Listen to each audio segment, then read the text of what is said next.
Well, hello and welcome to today's show. Hopefully this will go pretty quick. I'm just doing something on heat sinks to kind of back up and support the previous video that you just saw last week. Just a quick review just to make sure that, most people are going to already know this, but if you're young or you're new and you don't really pay a lot of attention to this kind of stuff, it may be a little something worth watching. We've discussed ad nauseum these different expansion boards, and what you see right here is I want to make sure that you get the right board for your slot that's available. This is going to be a 1x slot. It's going to be real narrow on the other side of the card. So here, this is a 16. See how long that is? Right there, right there, right there. So that's going to be a 16-bit, and you might have to do some bifurcation if you get something like that. We're not doing anything like that. That's too complicated. And if you're just getting some E-Ways computer you're trying to breathe a little life to, for a spare browsing machine or something like that, you don't want to spend a lot of money. But $10 here. This is not the brand I use, but it looks a lot like it. You can see this length, that's a x4. This one, see how small that is? That's a x1, although this is a USB to USBs. You get the idea. Just make sure you're going to have 1/4 the speed here, kind of that Pi thing, that Raspberry Pi 5 kind of thing. You got a USB, but it's only going to be by one lane, so that's going to be really slow. Here we're getting 4 lanes, obviously, because it says right there x4. This is going to be one that's going to have, as you can probably tell from the picture, four up here, but your motherboard would have to do the bifurcation. And you know what? Probably if you don't have an NVMe slot already on the board, that most likely isn't going to be a case where you have a motherboard, a main board, that you can cut from 16 bits to 8 bits. That's pretty common, but to break down a 16-bit into 4 4s is not going to be all that common. So something like that top board in that last view is probably not going to be a high percentage win for you, but you probably can get a 4-lane job in a 16-bit slot. That's kind of what I'm doing here. Anyway, that's what we're going to talk about a little bit. Let's get back over to the picture just a tad longer, make this go away.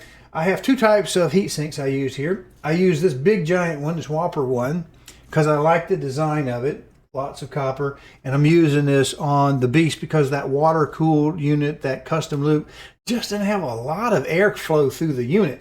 And with just that factory little baby flat heatsink on it, I noticed that Linux had locked up on me twice. I think that was after, with 2 different NVMe's, but I think after I went to putting it through the PCIe bus using this card, and it may be that they're getting a little bit warm. So I thought, well, it'll be fun to do a little content. I like this style of heatsink where you're actually pinching the NVMe against a metal kind of a C-shaped channel right here, so it stays nice and flat. You don't torque out your piece of computer board right there at all. These are very thin, so it doesn't warp the board. Gives it nice structure and strength. I put the thinnest piece of heat tape underneath it, the thinnest piece of heat tape on top of it, get that mounted together, and we're good to go. I think it heats up pretty well. That's the first style, the one I use in the water cool. And then I bought 2 of these just because they were cheap.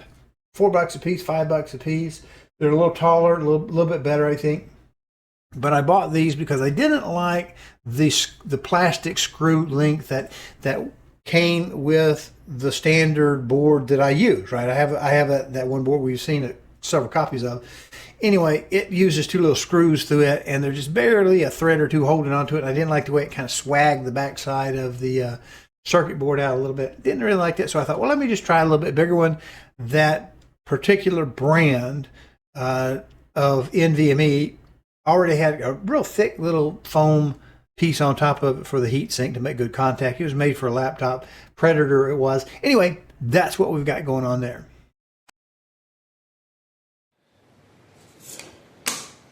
Well, we're going to go ahead and change out this tiny little heat sink that comes with it for something a little bit more effective. Now, I don't know that heat has been a problem. This is part of one of these little kits that I have bought a bunch of. This is number 4. I had to send number 3 back because it had been opened, parts removed, and returned, and Amazon sent it right back out. Being as I've had 3 of these, I know how they're packed from the factory, and one was definitely returned and then shipped back out to me. We're running about 37 degrees here, which seems a little bit warmer. It's probably what the temperature of the box is, considering the HVAC system is set upstairs. We're just going to try to see if we can't get this to somehow fit. Well, I think I'm going to use some pads out of my bulk pack I have here rather than the ones that ship with the unit, because I need to make sure I get a good fit. If I can use them, I'll use them, but I may just leave them sealed up. Get a little screwdriver, some screws. Obviously, we have the little clamshell looking thing in here that our device sits in. Some little Chinese instructions of some sort. Of course, the box. I do like the way this brand is done. You see they do put these little stickers on there. Now it does look like this has been opened before. You see how we got 2 of them on it? 2 stickers. Now why would it need 2 stickers of the roundness on there? And I do tend to open mine at the bottom too. I open this one at the top, but I wanted to preserve this. You see, a sign that something's been returned is it's got a double seal, because the first one somebody may have very well cut it, checked it out, put her back together, and of course resealed it with another sticky circle. So anyway, that's that. We're going to take this off and assemble it, see what we get. Well, there is the weight of our little guy. I am weighing that plastic bag, and there's only 4 screws needed to hold it together. But you see what we got going on. Should have some good airflow through that. We'll try it, see what it works. Of course, there'll be 2 thermal pads used in there, and of course we're here at our little coffee scale. There's some burned ones we took out.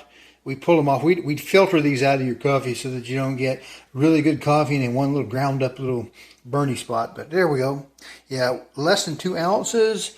Now I don't want to put too much torque on the PCIe slot. I don't think it'll be a problem, because I don't think that 2 ounces is going to be more than what, say, a GPU weighs. Some of those big long 3 fan jobs really droop and have to have brackets. I think we'll be okay, but I would prefer not weigh that much, but it is what it is, and we do need some heat relief.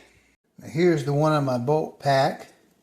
I've got the thinnest size here. I think I'm going to use this one on the bottom and put this on the top to keep the pads as thin as possible before putting the little piece in there. See if, as long as we got screws that will engage, we're in good shape. Well, our drive is nice and flat on the back side. I think we'll be just fine to use such a thin pad against this. I just want to make sure we have good contact. Of course, we have a thin one, the thin one on top to right over there. We'll put her together and see if our screws do engage. Yes, I believe it's going to work just fine. May have to scooch it down a little bit. See, that one looks like it's just right on the edge, while that one is perfectly centered. We're in good shape, I think. It'll fit onto the drive, and of course, it's not really all that heavy, but you know, it's obviously more heavy than this little flat piece of whatever this is, a little piece of aluminum. If you like this content, please go to calldeltosell.com, find the tab that says on YouTube, click it, and it'll open up a page of QR codes. There you can use a smartphone to scan and get to the YouTube page, or you can just mouse over and click it on a PC. There you'll be able to subscribe to this little button over here and click the notification bell. And there we have it. It's got a little bit of weight to the side, but it's not too terribly bad. It's got a little thin piece of plastic film over the top. I don't know that we need to pull that off, but we probably will. It'll just get some fingerprints and maybe not look so cool on that copper. But there it is. It fit just fine. Now, do you see how this works with this little latch looking thing that comes over here where we don't have screws? This has got to be the most asinine and irritating, useless function on this quite nicely priced, I'm talking for the seller, not for the buyer, Lian Li 0111 EVO XL. This is just, there's no point in this. This is a waste. A little final touch, I did rework that so that we got the loop on the top, not on the bottom, give a little bit more room for air around that heatsink.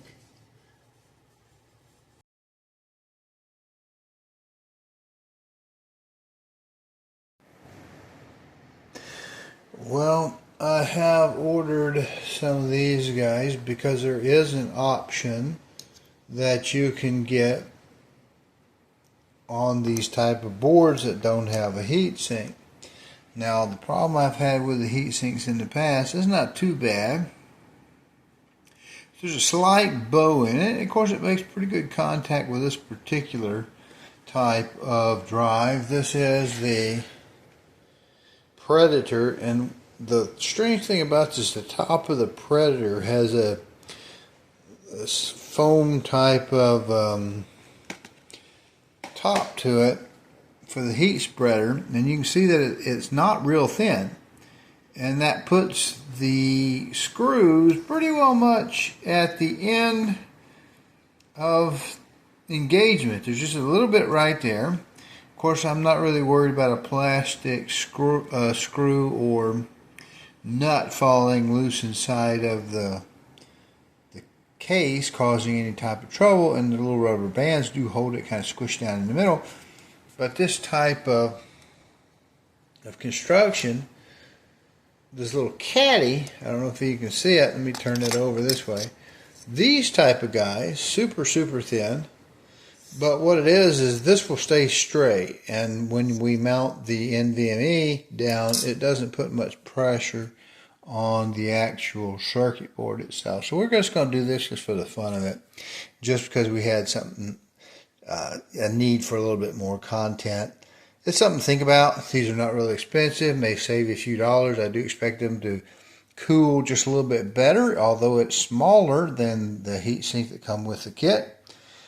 It does have better fins, and of course this is PCIe 3 with a 4 drive, so it's not really getting hot to start with. If I get this just right, you can see that the heatsink, the little hat style, I don't know what you would call this, channel and heatsink. I prefer these because it allows the NVMe to stay physically flat without any kind of stress on it. Again, it takes 2 screws and some rubber bands, and we can make it work, and I think it actually works fairly well even in hot environments with PCIe 4s. But I wanted to get these, give me a little content, try them out a little bit more, you know, just in case it makes much of a difference. You can see, I think, the thickness of that graphene pad on top of the thing there, and that's what was causing me a little disadvantage in the length of these little screws, and I could put a little bit in there and it helped, but they were just held on by a little bit, and really the elastic bands were doing all the heavy lifting.